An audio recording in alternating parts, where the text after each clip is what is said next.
Yo, what's up guys, this is Tristan, and today I'm going to be reviewing the manga, A Silent Voice. Alright, so the series starts off following this 6th grade classroom, and the main focus in this classroom is this deaf girl named Nishimiya. Now, because Nishimiya is deaf, the rest of the class has to change their learning style a lot and kind of adapt to Nishimiya being in the classroom, and also Nishimiya gets bullied a lot, in particular by the main character Ishida. So Ishida does some pretty horrible things in terms of bullying, and eventually Nishimiya moves out of the school because of the bullying. So the series then skips 5 years forward, where both these characters are juniors in high school, and Ishida is basically a nice guy now. He meets up with Nishimiya, and he's learned sign language in the past years, and he basically wants to make it up to Nishimiya for all the mean things he did in the past.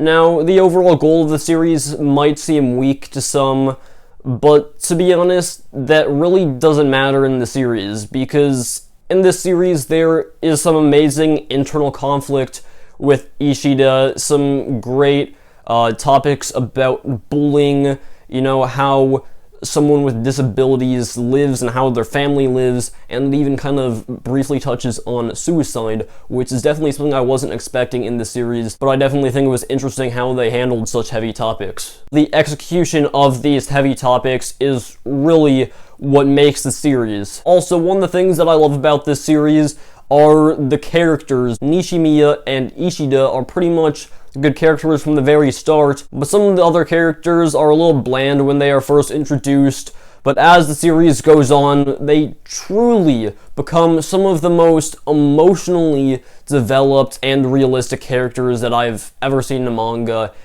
and it really is quite incredible. Now, something that I found really interesting about this manga is that the mangaka actually drew the characters doing sign language, and that kind of got me thinking, did the mangaka learn sign language for this series? Did he already know sign language? Or was he just, given that information to, draw them doing sign language? Because for those of you who don't know, the series was actually supported by the Japanese Federation of the Deaf. I believe that's what it's called. If you're looking for a really fun and upbeat series, maybe put A Silent Voice on the back burners for now. But with that being said, I think that almost everyone, whether you're a manga fan, an anime-only fan, a comic book fan in general, are really just someone who enjoys good quality entertainment, I'd strongly recommend checking out A Silent Voice, and I really can't stress that enough,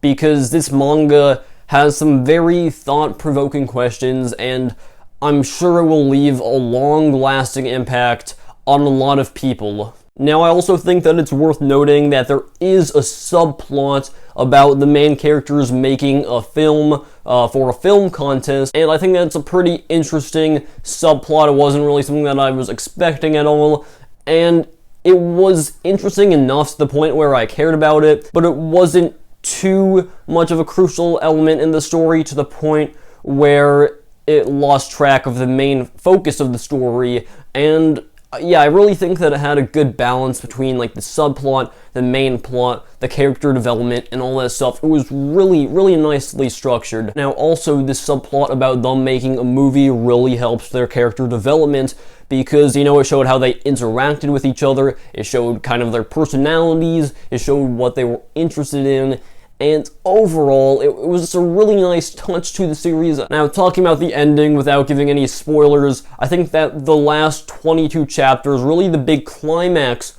of the series, was absolutely incredible. It really blew me away. I mean, the ending was something that I wasn't expecting throughout the series. I was expecting the ending of the series to go a somewhat generic route, and I'm glad it didn't, because even though the ending of this series had some loose ends, and even though it didn't answer every single little question, I think that it's perfectly fine. Alright guys, so in conclusion, I would give this series a solid 10 out of 10.